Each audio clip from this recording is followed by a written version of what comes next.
You probably weren't surprised to hear that I did not have an idyllic childhood. The strain and tension that exists in my relationship with my own father is well documented. My father is a tough man, and he pushed my brothers and me hard, really hard. From the earliest age to the best, he wanted us to be the best performers we could possibly be.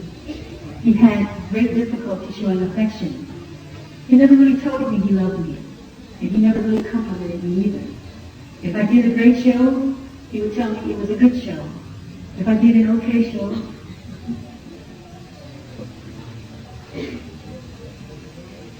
he would say nothing. He seemed intent above all else. I think Tisha, I'm sorry. He seemed intent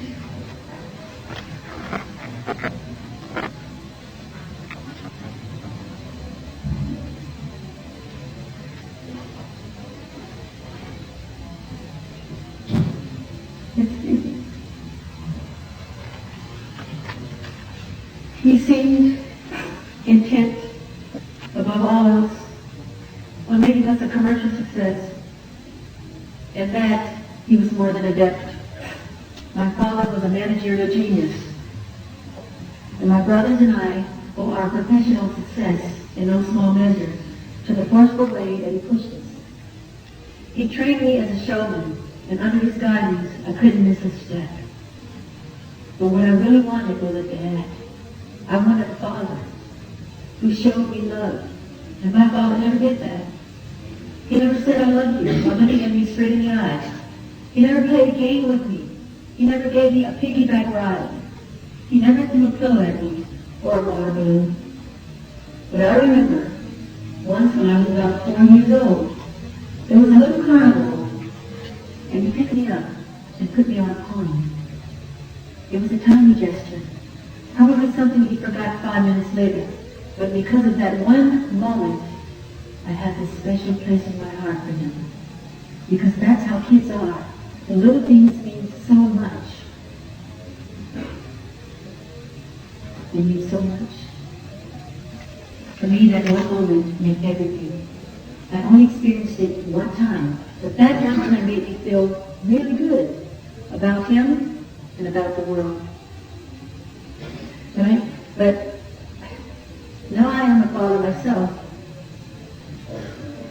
And one day I was thinking about my own children, Prince and Paris, and how I wanted them to think of me when they grow up. To be sure, I would like them to remember how I always wanted them with me, wherever I went, how I always tried to put them before everything else. But there are also challenges in their lives, because my kids are stalked by paparazzi. They can't always go to the park or to the movies with me. So, what if they resent me when they grow older? What if they resent how my choices impacted their youth? Why weren't we given an average childhood, like all the other kids they might ask? And at that moment, I pray that my children will give me the benefit of the doubt, that they will say to themselves, our daddy did the best he could, given the unique circumstances that he faced. He may not have been perfect, but he was a warm and decent man who tried to give us all the love in the world.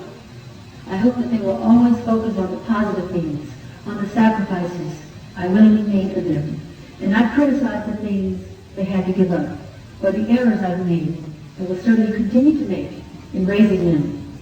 But we have all been someone's child, and we know that despite the very best of plans and efforts, mistakes will always occur. That's just being human. And when I think about this, of how I hope that my children will not judge me unkindly and will forgive me, forgive my shortcomings, I am forced to think of my own father, and despite my earlier denials, I am forced to admit that he must have loved me. He did love me, and I know that. There were little things that showed it. When I was a kid, I had a real sweet tooth. We all did. My father, he did try. But my favorite food to satisfy my sweet tooth was glazed donuts. And my father knew that. So every few weeks, I would come downstairs in the morning, and there on the kitchen counter was a bag of glazed donuts. No note, no explanation, just the donuts. It was like Santa Claus. Sometimes I would think about staying up late at night so I could see him leave them there. But just like with Santa Claus, I didn't want to ruin the magic, for fear that he would never do it again. My father had to leave them secretly at night, so as no one might catch him with his guard down. He was scared of human emotion. He didn't understand it or know how to deal with it, but he did know donuts. When I allow the floodgates to open up, there are other memories that come rushing back. Memories of other tiny gestures, however imperfect, that show that he did what he could. So tonight, rather than focusing on what my father did not do, I want to focus on all the things he did do, on his own personal challenges. I want to stop judging him. I have started reflecting on the fact that my father grew up in the South, in a very poor family. He came of age during the Depression, and his own father, who struggled to feed his children, showed little affection toward his family, and raised him. He raised my father and his siblings with an iron fist. Who could have imagined what it was like to grow up a poor black man in the South, robbed of dignity, bereft of hope, struggling to become a man in a world that saw my father as subordinate? I was the first black artist to be played on MTV. And I remember how big a deal it was, even then, and that was in the 1980s. My father moved to Indiana and had a large family of his own, working long hours at steel mills, work that killed the lungs and humbles the spirit, all to support his family. Is it any wonder that he found it difficult to expose his feelings?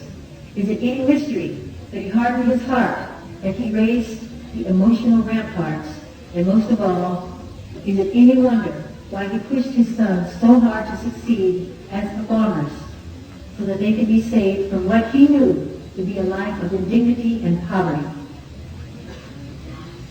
I have begun to see that even my father's harshness was a kind of love, an imperfect love, to be sure, but love nonetheless. He pushed me because he loved me,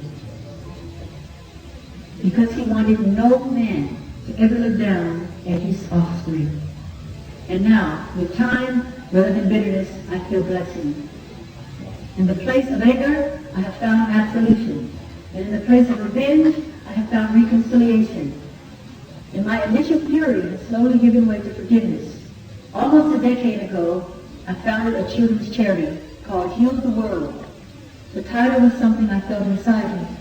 Little did I know, as Shmuley later pointed out, that those two words form the cornerstone of Old Testament prophecy.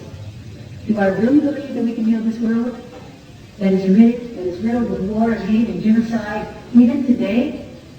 And do I really think that we can heal our children, the same children who, as the papers reported, this morning can walk into a high school in San Diego and shoot down two beautiful students just at the beginning of their lives? A horrifying reminder of the guns and hatred that shot through Columbine almost 2 years ago. Or children can beat a defenseless toddler to death, like the tragic story of Jamie Bolger. Of course I do. Of course I do. Or I wouldn't be here tonight. But it all begins with forgiveness. Because to heal the world, we first have to heal ourselves. And to heal the kids, we first have to heal the child within. Each and every one of us. As an adult and as a parent, I realize that I cannot be a whole human being, nor a parent capable of unconditional love, until I put to rest the ghost of my own childhood. And that's what I'm asking all of us to do tonight. Live up to the 5th of the 10 Commandments. Honor your parents by not judging them. Give them the benefit of the doubt. That is why I want to forgive my father and to stop judging him. I want to forgive my father because I want a father. And this is the only one that I've got. I want the weight of my past lifted from my shoulders. And I want to be free to step into a new relationship with my father for the rest of my life. unhindered by the problems of the past. In a world filled with the hate, we must still dare to hope, keep hope alive. In a world filled with anger, we must still dare to comfort. In a world filled with despair, we must still dare to dream. In a world filled with distrust, we must still dare to believe. To all of you tonight who feel let down by your parents, I ask you to let down your disappointments. To all of you tonight who feel cheated by your fathers and mothers, I ask you not to cheat yourselves further. And to all of you who wish to push your parents away, I ask you to extend your hand to them instead. I am asking you, I'm asking myself to give our parents the gift of unconditional love so that they too may learn how to love from us, their children, so that love will finally be restored to a desolate and lonely world. Shmuley once mentioned to me an ancient biblical prophecy which says that a new world and a new time would come when the hearts of the parents would be restored to the hearts of their children. My friends, we are that world. We are those children. Mahatma Gandhi said, the weak can never forgive. Forgiveness is the attribute of the strong. Tonight, be strong.